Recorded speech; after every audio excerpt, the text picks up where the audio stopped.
को जो ब्लॉकचेन का सेशन हुआ, एमएसटी ब्लॉकचेन इंडिया का लेयर 1 पब्लिक ब्लॉकचेन, बहुत ही इंपॉर्टेंट सेशन और गुड न्यूज भरा सेशन। तो अंत तक और लास्ट तक आज का इस सेशन को पूरा मजा लें, एंजॉय करें और स्किल भरपूर स्किल ले आज की इस सेशन में। और अंत में आपको एचओडी सर द्वारा दिए गए अपडेट्स बिल्कुल मिस ना करें। तो अपॉर्चुनिटी है और आपके थ्रू ये ट्रांजैक्शंस वेरीफाइड होते हैं, जिसकी वजह से दुनिया का सबसे बड़ा एसेट, अगर मैं बोलूं, जो आपको एक्सपोनेंशियल ग्रोथ देता है, जो कि वर्चुअल डिजिटल एसेट अभी इसे नाम दिया गया है। वर्चुअल डिजिटल एसेट में हर लेयर 1 ब्लॉकचेन के नेटिव कॉइन्स होते हैं। यहाँ पर एमएसटी लेयर 1 ब्लॉकचेन में एमएसटीसी, ये एमएसटी लेयर 1 ब्लॉकचेन का जो नेटिव कॉइन्स है, जैसे ही आप नोड वैलिडेटर बनते हैं, आपको ये 7 नवंबर 2044 तक मिलते रहेंगे। इसमें मिंटिंग प्रोसेस होती है और एक कंसेंसस मैकेनिज्म होता है। जैसे बिटकॉइन में proof of work consensus mechanism है, इथेरियम में प्रूफ ऑफ स्टेक है, वैसे ही एक सबसे एडवांस कंसेंसस मैकेनिज्म है प्रूफ ऑफ स्टेक अथॉरिटी, जिसमें आपको कुछ भी नहीं करना पड़ता है, सिर्फ आपको केवाईसी कर 18% जीएसटी देकर गवर्नमेंट रूल्स एंड रेगुलेशंस को फॉलो करते हुए आपको नोड वैलिडेटर बनना है। और उसके बाद आपको मिंटिंग प्रोसेस के थ्रू डेली रिवॉर्ड्स के स्वरूप एमएसटीसी नेटिव कॉइन आएंगे। ये मैकेनिज्म ऐसा है कि सिर्फ आपको पार्टनरशिप नॉलेज चाहिए, उसमें कंप्यूटेशनल पावर लगने वाला है ना, उसमें आपको टेक्निकल नॉलेज चाहिए। तो आज तक के सबसे इजीएस्ट और ओपन सोर्स, क्योंकि ये जो नोड वैलिडेटर की अपॉर्चुनिटी है बिटकॉइन में हिडन रखी गई, बड़े बड़े लेयर 1 ब्लॉकचेन में हम तक आई भी नहीं, बट यहाँ पे ओपनली हर एक के लिए ये अपॉर्चुनिटी है। बहुत इजी तरीके से हम नोड वैलिडेटर बन पा रहे हैं। पूरी दुनिया डिसेंट्रलाइजेशन के ऊपर मूव हुई है, जिस वजह से ब्लॉकचेन सबसे ज्यादा बड़ा रोल प्ले कर रहा है। भारत के पहले लेयर 1 ब्लॉकचेन में आप नोड वैलिडेटर बन रहे हैं। तो अपॉर्चुनिटी लिमिटेड है। 21 नोड्स है, इसमें से 18 नोड्स पब्लिक के लिए और 3 नोड्स जो है वो कंपनी ने स्टेकिंग प्रोटोकॉल अपग्रेड्स और टेक्निकल तरीके से डेवलपमेंट के लिए उन्हें भी कॉइन्स लगते हैं। 18 नोड्स जो है वो पब्लिक के लिए है, ये लिमिटेड है। हमने एक नोड को 70,000 यूनिट्स में डिवाइड किया ताकि कॉमन पर्सन तक ये अपॉर्चुनिटी जाए, वो ग्रैब कर सके। और सबसे बड़ी चीज, डिस्ट्रीब्यूटेड नोड वैलिडेटर बने और डिसेंट्रलाइज बने। क्योंकि क्या होगा, ये अलग अलग हमारे इंडिया में ऑलरेडी हम लोग नियर अबाउट 73,000 नोड वैलिडेटर्स है। किसी ने एक फ्रैक्शन लिया है, किसी ने 2 लिए हैं, किसी ने 10 लिए हैं, बट ये एक्चुअली डिस्ट्रीब्यूटेड है। डिस्ट्रीब्यूटेड रहने से क्या होता है, ये डिसेंट्रलाइजेशन को रिप्रेजेंट करता है। तो ओनली 12,60,000 सी फ्रैक्शंस है। ये लेने से क्या इंपॉर्टेंस है, क्योंकि हम तो और भी कहीं जगह इन्वेस्ट कर सकते हैं, बट ये एक ऐसी अपॉर्चुनिटी होती है ब्लॉकचेन में जो सबसे बड़ा रोल प्ले करती है। और सबसे ज्यादा प्रॉफिट भी नोड वैलिडेटर्स को होता है, टेक्निकल तरीके से अगर हम लोग उसे डीपली समझे तो इसमें क्या होता है, जैसे ही आप नोड वैलिडेटर बन गए, आज हमने ऑलरेडी 18 मंथ्स कंप्लीट कर चुके हैं, क्योंकि ये 7 नवंबर 2024 को आईडीओ इनिशियल डेक्स ऑफरिंग के थ्रू स्टार्ट हुआ था। तो बचे हुए रिमेनिंग जो ईयर्स है, मोर देन 18 ईयर्स, ये आपको डेली मिंटिंग प्रोसेस के थ्रू नेटिव कॉइन देगा।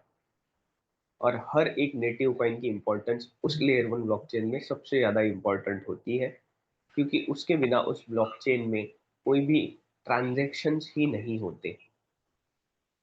हर ट्रांजेक्शन्स में एमएसटी लेयर 1 ब्लॉकचेन में एमएसटीसी नेटिव कॉइन की डिमांड रहेगी। तो ये सबसे बड़ी डिमांड क्रिएट करती है। तो हमने जो आईडीओ स्टार्ट किया था, वो स्टार्टिंग किया था 1000 प्लस 18% जीएसटी के साथ। तो यहाँ पे जितने नए लोग हैं, आप क्या कर सकते हैं, आप मिनिमम एक फ्रैक्शन बाय कर सकते हैं, अगर आपको समझ में आ रहा है तो। यहाँ पे मैं और कंपनी आपको कोई फोर्सिंग नहीं कर रहे, बट ये ब्लॉकचेन है, ब्लॉकचेन में नोड वैलिडेशन का प्रोसेस चल रहा है। अगर आप लेते हैं तो डेफिनेटली आपको हर दिन नेटिव कॉइन मिलते रहेंगे। तो 1000 प्लस 18% जीएसटी के साथ में इसको स्टार्ट किया था। तब डेली मिंटिंग प्रोसेस के through 20 MSTC native coins per day मिलते थे। ये डेली रिवॉर्ड मिलता है। ये इस नोड वैलिडेटर में सबसे बड़ी अपॉर्चुनिटी है। प्राइस इसका जो सेट किया हुआ है, एल्गोरिदम ऐसा सेट किया है कि पर फ्रैक्शन बाइंग पे इसके प्राइस बनेंगे, और कॉइन जो है जैसे जैसे नोड्स एक्टिव होंगे डिक्रीजिंग लेवल में आएंगे। आज मोर देन 5500 के ऊपर ये फ्रैक्शन हो चुका है, पर फ्रैक्शन इंक्लूडिंग 18% जीएसटी।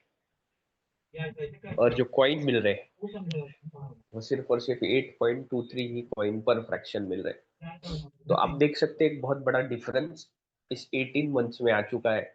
जो फ्रैक्शन 1180 में मिल रहा था, 20 एमएसटीसी नेटिव कॉइन्स मिल रहे थे, आज वही फ्रैक्शन 5500 के ऊपर है और सिर्फ 8.23 ही कॉइन्स मिल रहे हैं। क्यों ऐसा किया गया? डिमांड और सप्लाई ये हर जगह इम्पोर्टेंट रोल प्ले करता है, हमारे इकोसिस्टम में भी करता है, लेयर 1 ब्लॉकचेन के नेटिव कॉइन्स में करता है, और इसमें सबसे इम्पोर्टेंट चीज होती है टोकनोमिक्स, उसमें भी काम करता है, जिस वजह से उस नेटिव कॉइन के रेट्स पर इम्पैक्ट पड़ते हैं, इंक्रीज होता है। यही फ्रैक्शन सेकेंड स्टेज में 11,000 का जाएगा, फिर यही स्टेज नेक्स्ट स्टेज में ये 20,000 प्लस 18% जीएसटी का जाएगा, तब सिर्फ और सिर्फ 3.92 ही कॉइन मिलेंगे। तो जितने नए लोग हैं उनके लिए ये अपॉर्चुनिटी है कि आप मिनिमम में एक फ्रैक्शन, मैक्सिमम आपको जितने फ्रैक्शंस बाय करने हैं, आपको रोज नेटिव कॉइन मिलेंगे। और कोई भी लेयर 1 ब्लॉकचेन का जो रेट होता है नेटिव कॉइन का, वो पब्लिक डिसाइड करती है।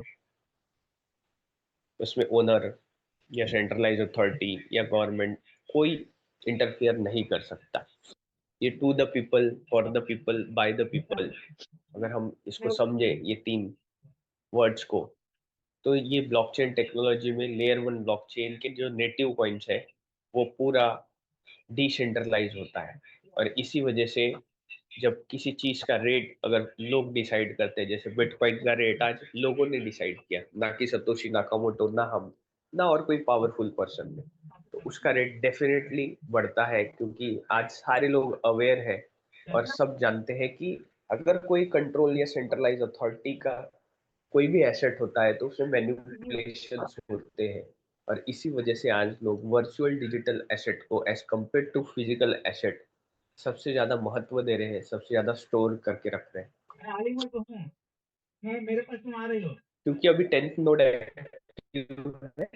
हर किसी को 8.23 फ्रैक्शन पे 11 होगा, प्राइस इंक्रीज होंगी, कॉइन आप देख सकते हैं डिक्रीजिंग लेवल। ऐसे 21 नोड में एक्टिव होगा 3.92 कॉइन मिलेंगे। यहाँ पर एक गोल्डन अपॉर्चुनिटी है आपके पास में, जहाँ पर आप नोड वैलिडेटर बन सकते हैं, और नोड वैलिडेटर बनने के बाद डेली नेटिव कॉइन्स जो है वो इकट्ठा कर सकते हैं, और ये आने वाले समय में आपको बहुत अच्छा ग्रोथ देगा। तो सबसे पहले हम देखेंगे कि आज का रेट क्या है, फिर उसके बाद में हमारे टेक्निकल सेशन के ऊपर जाएंगे। जैसे ही आप किस रेफर से यहाँ पे केवाईसी करेंगे और आपको एक आईडी पासवर्ड मिलेगा, जिसके थ्रू आप इकोसिस्टम में आपके पास में कितने कॉइन्स आए हैं, कितने का फ्रैक्शन है, ये सारी चीजें देख सकते हैं। जैसे ये इंटरफेस है, बेल आइकन के बाजू में एक राइट हैंड साइड में 3 लाइन है, वहां पे आप क्लिक करेंगे, वहां पे आपका नाम शो हो जाएगा। यहाँ पर क्लिक करने के बाद में आप जब जाएंगे तब आप देख सकते हैं फ्रैक्शन ओन। इन्होंने एक फ्रैक्शन ओन किया है 3454, इनके पास कॉइन्स आए हैं। ये एमएसटीसी नेटिव कॉइन्स है। कल इनके पास में और 8.23 कॉइन आएंगे और ये इसमें ऐड हो जाएंगे। इसके बाद में हम यहाँ पर क्लिक करेंगे, हम लोग अगर फ्रैक्शंस में जाएंगे, हम लोग अगर डेट को सेट करेंगे, तो आप देख पाएंगे कि इन्होंने 26/7/2025 को लिया है, और इन्होंने प्राइस कितनी दी थी, 1469 रुपीज, जो आज तक क्या है, इन्हें फिर से खरीदना है। परचेस में जाएंगे, आज वही फ्रैक्शन 4663.89 का है, जिसमें 839.50 ये आपको जीएसटी पेड करना पड़ेगा। अगर आपके पास जीएसटी नंबर है तो आप इसे रिकवर कर सकते हैं, अदरवाइज ये इंडियन गवर्नमेंट को जाएगा। तो टोटल वही एक फ्रैक्शन जो 1469 में इन्होंने लिया था, आज 5504 रुपीज का हो चुका है, और यही फ्रैक्शन 20,000 का होने वाला है। और उसके बाद में कोई भी एमएसटी लेयर 1 ब्लॉकचेन में नोड वैलिडेटर नहीं बन सकता। उन लोगों के पास में बाद में जिनको इसका इंपॉर्टेंस पता चला या एमएसटी लेयर 1 ब्लॉकचेन पता चला, उनके पास में एक ही अपॉर्चुनिटी रहेगी कि वर्चुअल डिजिटल एसेट, जैसे हम लोग गोल्ड को होल्ड करते हैं, लैंड को होल्ड करते हैं, तो हम लोग इन्वेस्ट करके रखते हैं और उसका रेट बढ़ने का हम इंतजार करते हैं, वैसे ही सामने चलकर ये नोड वैलिडेशंस के बाद में जिनको भी लेयर 1 ब्लॉकचेन या वर्चुअल डिजिटल एसेट का इंपॉर्टेंस पता है, उन्हें सिर्फ और सिर्फ एमएसटीसी नेटिव कॉइन होल्ड करने की अपॉर्चुनिटी मिलेगी, उन्हें रोज नेटिव कॉइन नहीं मिलेगा। तो ये एक सबसे बड़ा डिफरेंस होता है यूजर में और एक नोड वैलिडेटर में। यूजर को एक एक कॉइन जो प्राइस है, चाहे वो P2P मार्केट है, डिसेंट्रलाइज एक्सचेंज है, सेंट्रलाइज एक्सचेंज है, वहां से उन्हें खरीदना पड़ेगा। बट नोड वैलिडेटर हमेशा 7 नवंबर 2044 तक नेटिव कॉइन्स इकट्ठा करते रहेगा, क्योंकि वो ब्लॉकचेन में एक बार इंटीग्रेट हो गया, उसे अब कोई चेंज नहीं कर सकता। आप यहाँ पर देखेंगे वैलेट एड्रेस दिख रहा है, ये क्या है? क्योंकि जब डिसेंट्रलाइजेशन की बात होती है तो सेंट्रलाइज अथॉरिटी में, जैसे बैंकिंग सिस्टम में, आपको पता है कि आपके अकाउंट में कितना पैसा है, बट बैंक को भी पता है कि आपके अकाउंट में कितना पैसा है। बट इस डिसेंट्रलाइज वर्ल्ड में एक डिसेंट्रलाइज वैलेट होता है जो एमएसटी इकोसिस्टम के थ्रू 25 दिसंबर 2025 को ब्रिज की, ये एक डिसेंट्रलाइज वैलेट बनाया गया। जैसे ही आप केवाईसी करेंगे उसके बाद में आपको वैलेट एड्रेस कनेक्ट करना पड़ेगा। यहाँ से केवाईसी करने के बाद 18% जीएसटी देने के बाद में, जैसे ही आप एमएसटी लेयर 1 ब्लॉकचेन के साथ में ब्लॉकचेन में इंटीग्रेशन करके डिसेंट्रलाइज वैलेट का ये जो एड्रेस है, हर एक का एड्रेस अलग होता है, हर एक की डिजिटल आइडेंटिटी अलग होती है। जैसे ही आप कनेक्ट कर देंगे, वहाँ से डिसेंट्रलाइज वर्ल्ड में आपका एंट्री होता है। क्योंकि एक बार इंटीग्रेशन के बाद अब आपको या मुझे एमएसटीसी नेटिव कॉइन 7 नवंबर 2044 तक मिलते रहेंगे, इसमें कोई इंटरफियरेंस नहीं कर सकता। क्योंकि ब्लॉकचेन में एक सबसे इम्पोर्टेंट चीज है इम्यूटेबिलिटी। एक बार जो हमने कोडिंग कर दी, डिप्लॉय कर दिया, उसे अब कोई भी चेंज नहीं कर सकता। ये मीटिंग कहाँ हो रही है? तो ब्लॉकचेन में हमेशा एक्सप्लोरर होता है, mstscan.com। ये एमएसटी लेयर 1 ब्लॉकचेन का एक्सप्लोरर है, जिसमें हम लोग यहाँ पर क्लिक करेंगे तो हर कोई इसे चेक कर सकता है, क्योंकि मैंने थोड़ी देर पहले कहा ये पब्लिक लेयर 1 ब्लॉकचेन है। तो यहाँ पर हर कोई जो ब्लॉकचेन एक्सपर्ट्स हैं या ब्लॉकचेन देखना चाहते हैं, तो वो पब्लिकली इसे mstscan.com पर जाकर हमारे कितने ब्लॉक्स बने हैं, कितने ट्रांजेक्शन्स हुए, 3 सेकंड का ब्लॉक टाइमिंग है, एवरेज ब्लॉक टाइम है। बिटकॉइन में 10 मिनट का ब्लॉक टाइमिंग है। यहाँ पे एमएसटी लेयर 1 ब्लॉकचेन में 3 सेकंड का ब्लॉक टाइमिंग है। 3 सेकंड में 200 एमएसटीसी कॉइन मिंट हो रहे। एक दिन में 57,60,000 कॉइन मिंट होते हैं। और आज जितने भी नोड वैलिडेटर्स है, किसी ने एक फ्रैक्शन लिया है तो उसे 8.23, किसी ने 2 फ्रैक्शन लिए है तो 8.23 इंटू 2 हर सुबह 5:30 बजे उनके डिसेंट्रलाइज वैलेट में शो होता है, और वो ब्लॉकचेन में शो होता है। और ये मिंटिंग प्रोसेस उनके एड्रेस पे उन्होंने जितने फ्रैक्शंस लिए हैं वहां पे वो मिंट होकर आ जाता है। ये प्रोसेस कब तक चलते रहेगा? ये प्रोसेस चलते रहेगा 7 नवंबर 2044 तक, जिसमें आप देख सकते हैं कि 3 सेकंड में ये ब्लॉक क्रिएट हो रहा है और ये ब्लॉक ऐड हो रहा है। तो मिंटिंग यहाँ पे हो रही है ये पूरा डिसेंट्रलाइज प्रोटोकॉल है, ये हमेशा ऐसे ही चलते रहेगा। तो यहाँ पे हमने दो चीज देखी कि मिंटिंग प्रोसेस कहाँ हो रही है, ब्लॉकचेन में हो रही है।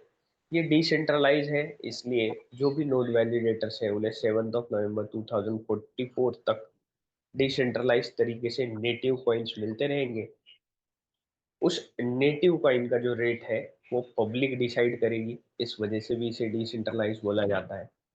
बट उस नेटिव कॉइन का रेट क्यों बढ़ेगा, कैसे बढ़ेगा, कितना समय लगेगा और क्या क्या चीजें उसके पीछे डेवलप हो रही है, या लेयर वन ब्लॉकचेन में यूज यूटिलिटी प्रोटोकॉल्स, या नेटिव कॉइन का रेट क्यों इतना एक्सपोनेंशियल ग्रोथ लेता है, वो हम समझते हैं।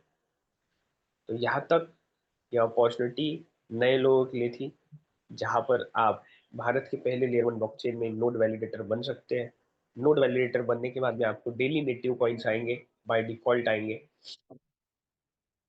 और यहाँ पर हम लोग अभी हमारी जो नई वेबसाइट है उसको हम लोग देखेंगे, जिसमें बहुत सारी चीजें आपको समझ में आएगी। और ये छोटे छोटे जो टेक्निकल अपग्रेड्स है, वजह से एमएसटी लेयर चेन के 2 पॉइंट्स पे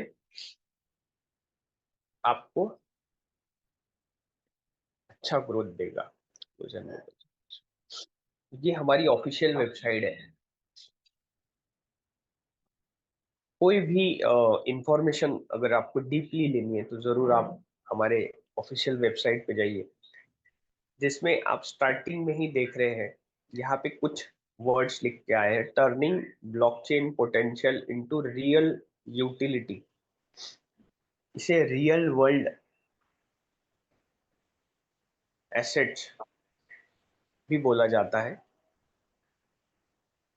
रियल वर्ल्ड एसेट क्या होते हैं और वो ब्लॉकचेन के थ्रू ही क्यों आएंगे, क्योंकि मैंने कहा था कि हमें ऐसी दुनिया चाहिए, ऐसा डिसेंट्रलाइज वर्ल्ड चाहिए जहाँ पे कोई पंपिंग डंपिंग ना हो कॉइन्स की, और ब्लॉकचेन का एक्चुअल यूज केस हो। क्योंकि ब्लॉकचेन में अगर यूज केस नहीं आए तो उस ब्लॉकचेन का कोई इम्पोर्टेंस नहीं होता, ना उसके नेटिव कॉइन्स के रेट बढ़ते हैं। तो सबसे पहले हम लोग यहाँ स्क्रॉल डाउन करेंगे तो आप यहाँ पर सबसे पहले देखेंगे हमारा ब्लॉक टाइमिंग शो हो रहा है, एक्टिव वैलिडेटर्स कितने हैं, और सबसे इम्पोर्टेंट चीज एवरेज ट्रांजैक्शन फीस। पूरी दुनिया में ब्लॉकचेन में एक चीज के ऊपर सबसे ज्यादा फोकस किया जाता है, वो होता है ट्रांजैक्शन फीस, जिसे गैस फीस बोला जाता है टेक्निकल तरीके से। ये एक बहुत छोटी चीज या छोटी टेक्नोलॉजी लगती है, बट पूरे ब्लॉकचेन में इसके वजह से पूरे वर्ल्ड में एक्सेप्टेंस आता है। इसको हम लोग सिंपल लॉजिकल तरीके से समझेंगे। हमारे यहाँ कोई भी बड़ा फंक्शन होता है तो हम लोग जो किराना वगैरह है, चाहे वो शादी हो चाहे वो बर्थडे हो, हम लोग हमेशा होलसेल मार्केट से लाएंगे, कोई रिटेल से नहीं लाएंगे, क्योंकि आपको पता है बहुत बड़ा डिफरेंस होता है। और डेफिनेटली बिजनेस कर रहे हैं तो होलसेल से लाकर जो रिटेल में सोल्ड आउट कर रहा है तो वो अपना जो प्रॉफिट है वो निकालेंगे। बट हम लोग उस समय होलसेल मार्केट में क्यों जाते हैं, क्योंकि वहां पे हमारे पैसे बचते हैं। तो ब्लॉकचेन की दुनिया में, क्योंकि पूरी दुनिया जब आने वाले समय में ब्लॉकचेन में कन्वर्ट होने वाली है, तो हर एक कॉमन पर्सन भी अगर उसमें ट्रांजेक्शन्स करना स्टार्ट करेगा तो वो सबसे ज्यादा उसके ट्रांजैक्शन फीस, गैस फीस के ऊपर ध्यान देगा। और ब्लॉकचेन में आज करोड़ों ट्रांजैक्शंस होते हैं, क्योंकि बहुत सारे प्रोजेक्ट्स आते हैं ब्लॉकचेन पे, एनएफटी आती है, स्मार्ट कॉन्ट्रैक्ट आता है, बहुत सारी इसमें चीजें हैं जो कि हर बार ट्रांजैक्शन फीस को हिट करती है। पूरे दुनिया में जितने भी ब्लॉकचेन्स हैं उसमें ट्रांजैक्शन फीस के कंपैरिजन में एमएसटी लेयर वन ब्लॉकचेन का जो नेटिव कॉइन है, जो हर ट्रांजैक्शन में यूज होने वाला है, वहां पे ट्रांजैक्शन फीस जो है वो सबसे कम लगने वाली है। ये एक सबसे स्ट्रॉन्ग रीजन रहेगा कि एमएसटी लेयर 1 ब्लॉकचेन में ज्यादा से ज्यादा स्मार्ट कॉन्ट्रैक्ट्स आएंगे, प्रोटोकॉल्स आएंगे, एनएफटी मिंटिंग्स होंगी, या ब्लॉकचेन में जो भी यूज केसेस आ रहे हैं वो हमारे एमएसटी लेयर 1 ब्लॉकचेन में आएंगे। इसके वजह से सबसे ज्यादा इफेक्ट पड़ने वाला है एमएसटीसी नेटिव कॉइन पे, क्योंकि जिस चीज की डिमांड हर दिन रहेगी, हर एक ट्रांजेक्शन फीस में रहेगी, तो हमेशा उसके ऊपर ज्यादा डिमांड क्रिएट होने से, उसका जो नेटिव कॉइन का डिमांड है वो ज्यादा रहने से उसके प्राइस में हमेशा इंक्रीजिंग होगा। नोड वैलिडेटर्स को हमेशा क्यों एक अच्छा ग्रोथ मिलता है, क्योंकि नोड वैलिडेटर ही वो पर्सन है जिन्हें रोज एमएसटीसी नेटिव कॉइन मिल रहा है। तो वो लोग जब भी मार्केट में डिमांड रहेगी तो अपने प्राइस से, क्योंकि हमारा एसेट है, हम लोग रेट डिसाइड करेंगे, चाहे वो बिटकॉइन था या है, क्योंकि उसका रेट भी पब्लिक डिसाइड करेगी, या एमएसटी लेयर 1 ब्लॉकचेन का एमएसटीसी नेटिव कॉइन, ये आप और हम उस नेटिव कॉइन्स का, एमएसटीसी नेटिव कॉइन का रेट डिसाइड करेंगे कि आपको एक नेटिव कॉइन कितने रुपए में बेचना है। क्योंकि जो लोग नोड वैलिडेटर नहीं बन पाए, या जो डेवलपर्स है, या सारे लोग जो आने वाले हैं ब्लॉकचेन में ट्रांजैक्शंस करने वाले हैं, उनके लिए नेटिव कॉइन्स तो मार्केट में ही अवेलेबल रहेगा, क्योंकि वो नोड वैलिडेटर है नहीं। तो या तो वो P2P decentralise exchange, centralise exchange में जाकर जो भी रेट है उन्हें बाय करना पड़ेगा। तो ये एक छोटी सी चीज मैंने आपको बताई, एवरेज ट्रांजैक्शन फीस। बट अगर हम लोग इसको डीपली सोचे, और लेयर 1 ब्लॉकचेन में आप देखेंगे गैस फीस कितनी यूज होती है, और हर दिन यूज होती है, करोड़ ट्रांजेक्शन होते हैं, धीरे धीरे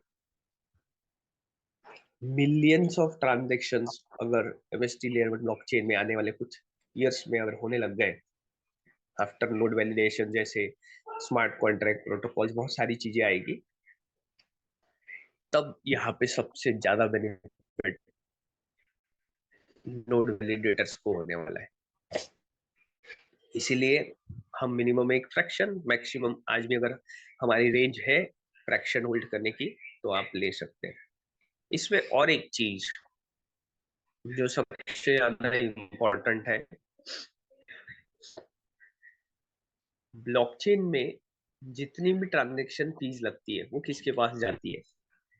वो जाती है कंपनी के पास, या हमारे एमएसटी लेयर 1 ब्लॉकचेन में किसके पास जाएंगी? एमएसटीसी इकोसिस्टम के पास इकट्ठा होती है। आपको और मुझे 7 नवंबर 2044 तक नेटिव कॉइन्स तो मिलते रहेंगे, बट उससे भी ज्यादा इंपॉर्टेंट चीज, जब भी ट्रांजैक्शन फीस इकट्ठा होती है लेयर 1 ब्लॉकचेन में, उसमें से कुछ ना कुछ परसेंटेज नोड वैलिडेटर्स को, जब तक ब्लॉकचेन चलते रहता है, रिवॉर्ड के स्वरूप पर नेटिव कॉइन्स मिलते रहते हैं। अगर इसका आप डीपली नॉलेज लेना चाहते हैं तो जरूर बाइनेंस ब्लॉकचेन में आप चैट जीटीपी में, या उनके वेबसाइट पर जाकर, या उनके एक्सप्लोरर पर जाकर देख सकते हैं कि एक एक नोड वैलिडेटर को बाइनेंस हर दिन उनके पास जो ट्रांजेक्शन फीस इकट्ठा हो रही है कितने कॉइन देता है। रफली मुझे ऐसा अंदाज है, एक एक 40 बिलियन नेटिव कॉइन रोज मिलते हैं। और उस नेटिव कॉइन का rate, Binance native coin rate 1000 भी टच कर गया था। तो सोचिए ये बहुत बेहतरीन इनकम होती है। और सेम वैसे ही एमएसटी लेयर ब्लॉकचेन में आने वाले समय में इसका प्रॉपर कंपनी के थ्रू जैसे नोड वैलिडेशन हो जाते हैं, प्रॉपर प्रेजेंटेशन के साथ में नोड वैलिडेटर्स को कितने एमएसटीसी नेटिव कॉइन्स मिलने वाले हैं, प्रॉपर गाइडेंस किया जाएगा, और हर कोई अपने एड्रेस पर जाकर देख सकता है, क्योंकि डिसेंट्रलाइज है, आपका एक बार इंटीग्रेट हो चुका है। तो आने वाले समय में ये भी नोड वैलिडेटर के लिए एक गोल्डन रिवॉर्ड, हमेशा इनकम सोर्स के थ्रू हम लोग जो एक्स्ट्रा पार्ट टाइम इनकम करना चाहते हैं उसके थ्रू मिल सकता है, बट वो नोड वैलिडेटर होना चाहिए, क्योंकि ये यूजर को नहीं मिलता। तो ये 0.001, ये जो नंबर है ये बहुत छोटा दिख रहा है, बट इस नंबर को आप अगर ब्लॉकचेन टेक्नोलॉजी, ट्रांजैक्शन फीस या पूरे दुनिया में इकोसिस्टम में, जैसे जैसे ये एमएसटी लेयर 1 ब्लॉकचेन के पास में कॉइन्स इकट्ठा होंगे या पूरे यूज केसेस हमारे एमएसटी लेयर 1 ब्लॉकचेन पे आएंगे, क्योंकि ट्रम्प का ट्रांजैक्शन फीस लग रही है, तो ये छोटा सा पार्ट नोड वैलिडेटर को आने वाले समय में बहुत बड़ा ग्रोथ देने वाला है। ये मैं बता रहा हूँ करके नहीं है, आप इसे पूरा बेहतरीन तरीके से क्रॉस चेक कर सकते हैं। और आप यहाँ पर नोड वैलिडेटर हमेशा एमएसटी लेयर 1 ब्लॉकचेन या कोई भी लेयर 1 ब्लॉकचेन में होता है, तो उसका एक फाइनेंशियल जर्नी जो होता है वो हमेशा इंक्रीजिंग लेवल पर होता है। कॉइन्स का रेट ऊपर नीचे होता है, जैसे बिटकॉइन करोड़ के ऊपर गया था, आज कम है, वो डिमांड सप्लाई पर चलते रहेगा। बट आप सोचिए कि अगर 2009, 10, 11, 12 में जिनके पास नेटिव कॉइन्स थे बिटकॉइन, आज उन्होंने इतना ग्रोथ कर लिया है कि उनके लिए बहुत बड़ी लेवल अचीव हो चुकी है। तो अभी हम लोग सेम वही स्टार्टिंग फेज पर है, क्योंकि देखिए बिटकॉइन को तो 2 साल तक लोगों ने एक्सचेंज में देखा भी नहीं था, और बिटकॉइन का आज भी कोई प्रमोशन नहीं होता है, कोई कंपनी नहीं है। तो यहाँ पर एमएसटीसी नेटिव कॉइन का रेट क्यों बढ़ेगा, ये एक सबसे बड़ा क्वेश्चन अराइज होता है। और डेफिनेटली जेन्युइन क्वेश्चन है मेरा, क्योंकि मैं भी नोड वैलिडेटर हूँ। तो यहाँ पे ये जो ट्रांजैक्शन फीस है इस तरीके से डिजाइन करी गई, क्योंकि जब भी कोई ब्लॉकचेन बनता है तो इसका एक वाइट पेपर बनता है, जैसे बिटकॉइन का वाइट पेपर है, इथेरियम का है, हमारा भी वाइट पेपर गिटहब पर है। उसमें क्या प्रॉब्लम सॉल्यूशंस है हर एक चीज दी गई है। मैं तो सिर्फ आपको एक ही एग्जांपल दे रहा हूँ ट्रांजैक्शन फीस का। तो पूरी दुनिया में, या इन्होंने जब हमारे एक्सपर्ट्स ने, हमारे ओनर्स ने इसका जो ड्राफ्ट बनाया था 2022 को, फिर गवर्नमेंट को दिया, फिर हमको परमिशंस मिली, तो वहां पे लेयर 1 ब्लॉकचेन में क्या क्या दिक्कतें आ रही थी, transaction fees as compare to other layer 1 blockchains कितनी हो रही है, क्या हो रही है, यूजर को क्या डिफिकल्टी हो रही है, न चाहते हुए भी मजबूरी जब होती है तब हम लोग कोई भी चीज जो है वो एक्स्ट्रा पे कर कर भी खरीदते हैं।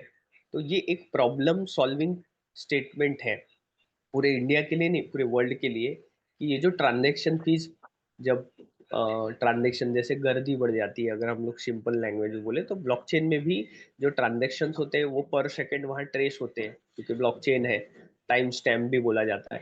तो क्या होता है, कभी कभी जैसे इथेरियम ब्लॉकचेन पे किसी को वर्चुअल डिजिटल एसेट या इथेरियम ही तुरंत किसी को पहुंचाना है, तो वहां पे अगर कंजेशन रहा या ट्रैफिक रहा, अगर बोले हम लोग नॉर्मल तरीके से, तो वहां पे उन्हें ज्यादा गैस फीस देनी पड़ती है, ज्यादा पैसे देने पड़ते हैं, तो उनका ट्रांजेक्शन जो है वो जल्दी होता है।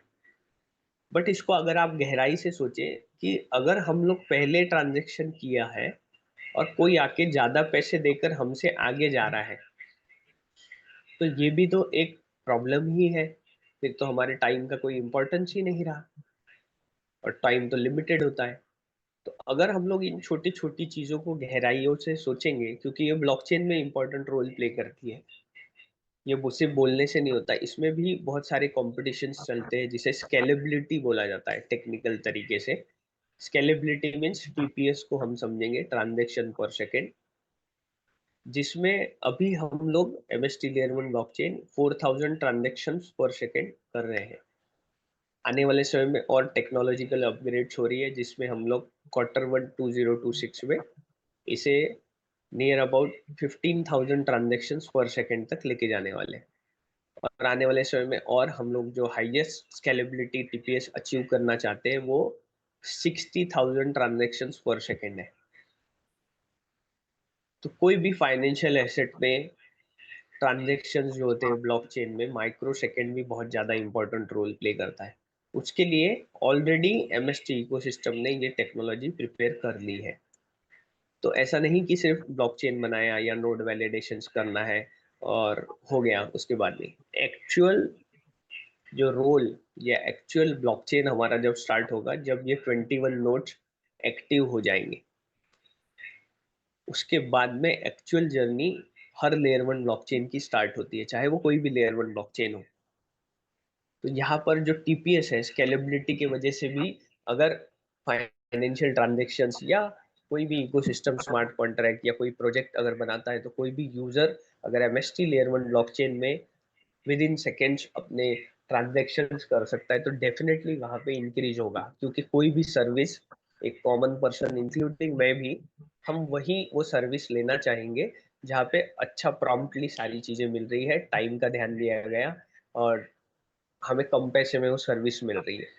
तो टेक्निकल तरीके से ब्लॉकचेन में देखा जाता है कि ट्रांजैक्शन फीस, गैस फीस कितनी कम लग रही है, और जो सर्विस है, क्योंकि ब्लॉकचेन टेक्नोलॉजी सर्विस सेक्टर में आता है, तो सर्विस में जो फाइनेंशियल ट्रांजैक्शन है वो कितने फास्टली हमारे हो रहे हैं। तो ये दो प्रोटोकॉल्स जो है उसको ध्यान में रखकर पूरा ब्लॉकचेन वर्ल्ड में ब्लॉकचेन को यूज किया जाता है, जिस वजह से अगर सर्विस बहुत बेहतरीन तरीके से एमएसटी लेयर वन ब्लॉकचेन में, इस ब्लॉकचेन वर्ल्ड में मिल रही है, तो डेफिनेटली वहाँ पे प्रोजेक्ट्स, प्रोटोकॉल्स, यूज केसेस बढ़ेंगे, जिस वजह से एमएसटीसी नेटिव कॉइन के रेट को एक बहुत अच्छा ग्रोथ मिलेगा। तो इंटरनली बहुत सारी टेक्निकल चीजें होती है ब्लॉकचेन में, जिसके एक एक छोटे छोटे रीजंस के वजह से उस ब्लॉकचेन में यूज केसेस बढ़ते हैं, यूजर्स बढ़ते हैं, और उस तरीके से ये टेक्निकल तरीके से ये एक छोटा सा जो 0.01 एवरेज ट्रांजेक्शन फीस में बता रहा हूँ, इसमें बहुत सारी चीजें होती है। उसके नीचे आप देख सकते हैं कि फायर ब्लॉक्स, वैग्मीफायर, WBS, ये सारी चीजें क्या दिख रही है, ये पार्टनरशिप है, स्ट्रेटेजिक पार्टनरशिप है। स्ट्रेटेजिक का मतलब क्या होता है? इस तरीके से वो स्ट्रेटेजी बनाई जाती है कि यूजर्स को अट्रैक्ट किया जाए, यूजर्स को बेनिफिट दिया जाए, और कहीं ना कहीं इसके वजह से यूजर्स हमारे ब्लॉकचेन में आएंगे। तो आज फायर ब्लॉक्स या जो स्ट्रेटेजिक पार्टनरशिप हुई है, सबसे पहले उन्होंने हमारा ब्लॉकचेन देखा होगा, क्योंकि कोई भी पर्सन अपना जो कंपनी का नाम है कोई भी वेबसाइट में आने नहीं देता। तो उन्होंने देखा प्रॉपरली कि ये लेयर वन ब्लॉकचेन है, इनके यूजर्स क्रिएट हो रहे हैं, और हर एक की अलग अलग स्पेशलिटी है। आप इसको बहुत डिटेल में जानना चाहते हैं तो आप जा सकते हैं कि ये लोग किस तरीके से ब्लॉकचेन वेब3 में क्या क्या इंपॉर्टेंट रोल प्ले करते हैं। ये स्ट्रेटेजिक पार्टनरशिप की वजह से यूजर इंटरैक्शंस होंगे, हमारे भी यूजर्स इनके साथ इंटरैक्ट होंगे, इनके भी यूजर्स हमारे साथ इंटरैक्ट होंगे, जिस वजह से क्या होगा, डिमांड क्रिएट होगी, इंपॉर्टेंस क्रिएट होगा, ट्रस्ट बढ़ेगा। तो स्ट्रेटेजिक पार्टनरशिप में सबसे ज्यादा इंपॉर्टेंट रोल प्ले करता है यूजर कनेक्शन, ट्रस्ट को बढ़ाना, और कभी भी कोई भी सर्विस, चाहे इनके यूजर्स को हमारे एमएसटी लेयर वन ब्लॉकचेन में लेनी है तो लेंगे, हमारे यूजर्स को इनसे रिलेटेड अगर कोई टेक्निकल या कुछ यूज केसेस में हमें जाना है तो वो हम यूज करेंगे। इसमें और एक नाम है जो कि अभी इसमें एड ऑन होने का है, जो भी लोग अगर अपना क्रिप्टो सेव करना चाहते हैं तो सेफ पाल, वो भी इसमें इंटीग्रेट हुआ है। एक नॉर्मल तरीके से भी पर्सन अगर एमएसटी लेयर वन ब्लॉकचेन में जानना चाहता है what is MST layer one blockchain, भी देख सकते हैं। सरल प्रोटोकॉल, दूसरा भी नाम दे सकते थे सरल के जगह, बट एक एक वर्ड, एक एक चीज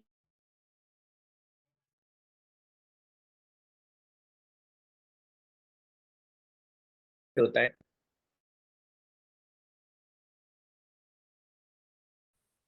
भी हम लोग डीपली सोचे तो इंडिया में तो 90-95% लोगों को ब्लॉकचेन ही नहीं पता। तो पता ही नहीं है तो इसके नेटिव कॉइन्स के रेट को बढ़ने के लिए शायद 10-20 साल लग जाए, क्योंकि जो चीज किसी को पता ही नहीं है फिर उसको कैसे यूज करेंगे। बट ये जो सरल प्रोटोकॉल डिजाइन किया गया है, वो इस तरीके से डिजाइन किया गया है कि एक कॉमन पर्सन, छोटे छोटे जो बिजनेसमैन हैं या जिन्हें ब्लॉकचेन नहीं भी पता, वो भी हमारे ब्लॉकचेन को किस तरीके से यूज कर सके, सिंपली तरीके से यूज कर सके। जैसे आज हम लोग फेसबुक, इंस्टाग्राम, टेलीग्राम बहुत इजीली ईमेल यूज करते हैं, उस तरीके से ब्लॉकचेन को भी बहुत बेहतरीन तरीके से एक कॉमन पर्सन यूज कर सके, उस तरीके से डिजाइन किया गया है। यूज केसेस में एक सबसे बड़ी चीज जो ऑलरेडी हमारे इकोसिस्टम में हम बता रहे हैं कि हर जगह ब्लॉकचेन की नीड हो चुकी है। अब ये जरूरत नहीं, अब ये मजबूरी हो चुकी है, जिसमें एक सबसे बड़ा हाईलाइट अभी जो चल रहा था नेट के एग्जाम का, कि पेपर लीक हो गया तो मोर देन 22 लाख स्टूडेंट्स लोगों का नुकसान हो गया। तो अब एजुकेशन से लेके सर्टिफिकेट से लेके हर जगह ब्लॉकचेन की नीड नहीं, अब ये मजबूरी है, क्योंकि अगर प्रॉब्लम्स नहीं होने चाहिए तो ब्लॉकचेन को यूज करना पड़ेगा। तो सरल प्रोटोकॉल में इस तरीके से एमएसटी इकोसिस्टम डिजाइन किया है कि कॉमन पर्सन को भी हम कैसे इंटीग्रेट करें, कैसे उसे ब्लॉकचेन का यूज केस बताए, कैसे वो ब्लॉकचेन अपने बिजनेसेस में, चाहे वो एजुकेशन सिस्टम हो, चाहे कोई भी यूज केसेस हो, उसमें एमएसटी लेयर वन ब्लॉकचेन किस तरह इजीली एडॉप्ट हो सके, स्केलेबल हो सके, उस तरीके से ये सरल प्रोटोकॉल डिजाइन किया है। क्योंकि ब्लॉकचेन में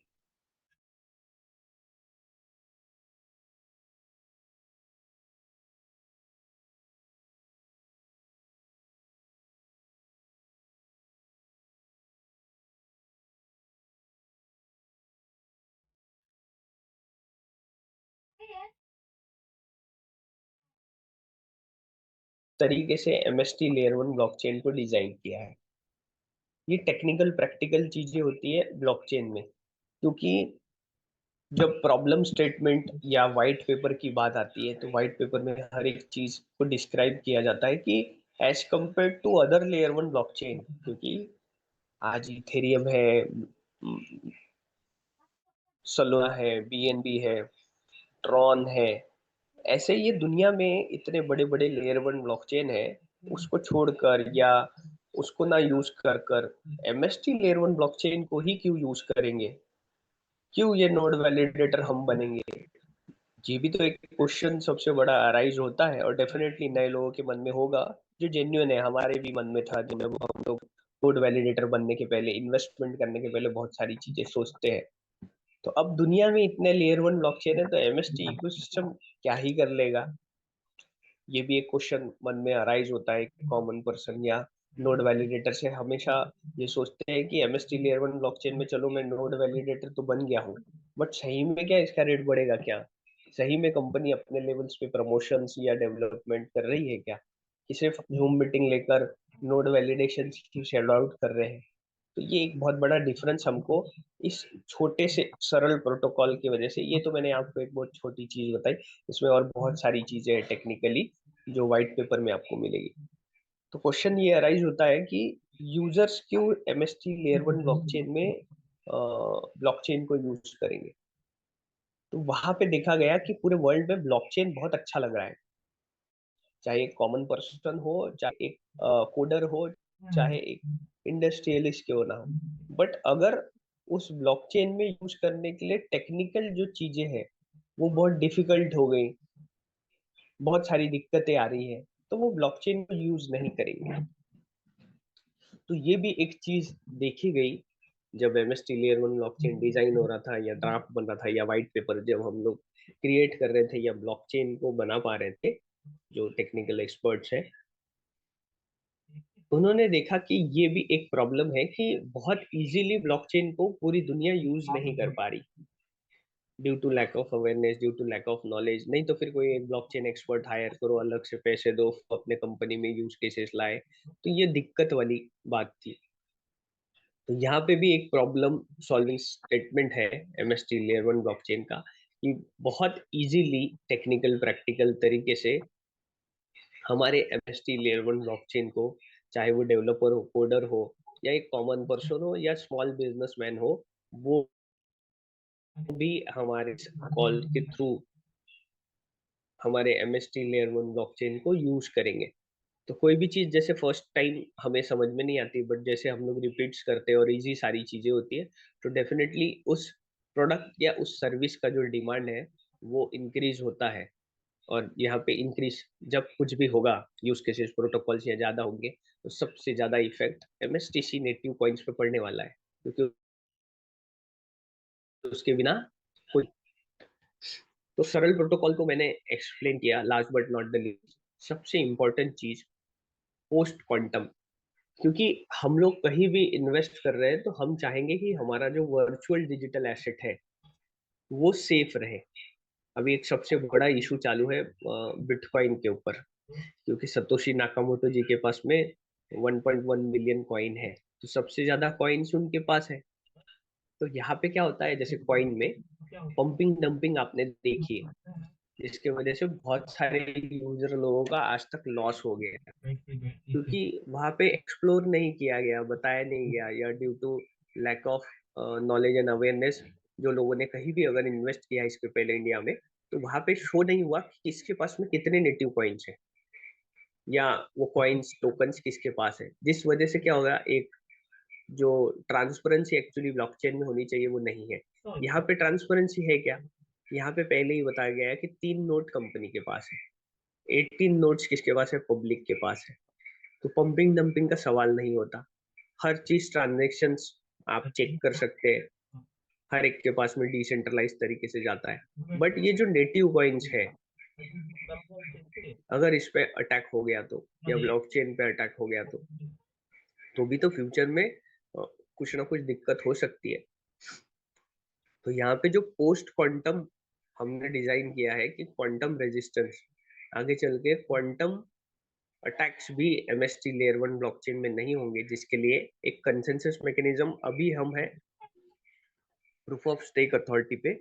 हम लोग थोड़े दिनों में हम लोग त्रिका कंसेंसस मैकेनिज्म पर जा रहे हैं। ये एक ऐसा अपग्रेडेड टेक्निकल तरीके से इकोसिस्टम है जो पोस्ट क्वांटम है, जिसमें हम लोग या हमारा एसेट या हमारा ब्लॉकचेन बहुत सिक्योर रहेगा, तो हमारे इन पॉइंट्स पे कोई इफेक्ट नहीं पड़ेगा। तो यहाँ पर टेक्निकल तरीके से अगर देखा जाए, अगर हम लोग सही में ब्लॉकचेन या टेक्निकल तरीके से हम लोग इस इकोसिस्टम को समझेंगे, तो एक एक छोटे छोटे पॉइंट्स हैं, बट अगर हम लोग इसको डीपली स्टडी करेंगे तो हम लोग जो नोड वैलिडेटर्स है, डेफिनेटली हमने कहीं ना कहीं एक ऐसी टेक्नोलॉजी में इन्वेस्ट किया है जो डिसेंट्रलाइज है। कंपनी इकोसिस्टम, मैं हमेशा कहता हूँ कि हमसे ज्यादा कंपनी ने काम करना चाहिए, हमसे ज्यादा इकोसिस्टम वर्क करना चाहिए। तो वो बेहतरीन तरीके से एमएसटी इकोसिस्टम ऑडिटोरियम्स के थ्रू, कॉलेज में जो ऑडिटोरियम्स ले रही, अवेयरनेस प्रोग्राम हमारे जनजेट को कनेक्ट कर रही है। क्योंकि मुझे पता है कि आज नहीं तो कल कभी भी, या आप में से भी कोई एक अच्छा प्रोजेक्ट हमारे एमएसटी लेयर 1 ब्लॉकचेन में बनाएगा जो इंडिया से लेके इंटरनेशनली हिट होगा। आज नहीं तो कल हिट होगा।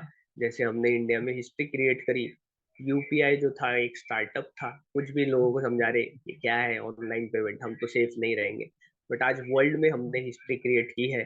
तो मुझे ऐसा लगता है कि आने वाले समय में हमारे जेनजेड में से कोई ना कोई एमएसटी लेयर 1 ब्लॉकचेन में कोई ना कोई एक ऐसा प्रोजेक्ट बनाएगा जो इंडिया से लेकर इंटरनेशनली हिट हो सकता है, और हम जो नोड वैलिडेटर्स हैं डेफिनेटली उन्हें भी बेनिफिट होगा। तो नेक्स्ट टाइम और छोटे छोटे पॉइंट्स को हम एक्सप्लोर करेंगे, बट टेक्निकल तरीके से ब्लॉकचेन को समझिए, तभी इस दुनिया में हम ब्लॉकचेन की दुनिया में पैसे हम बना पाएंगे या ऐसी अपॉर्चुनिटीज को ग्रैब कर पाएंगे। तो थैंक यू सो मच।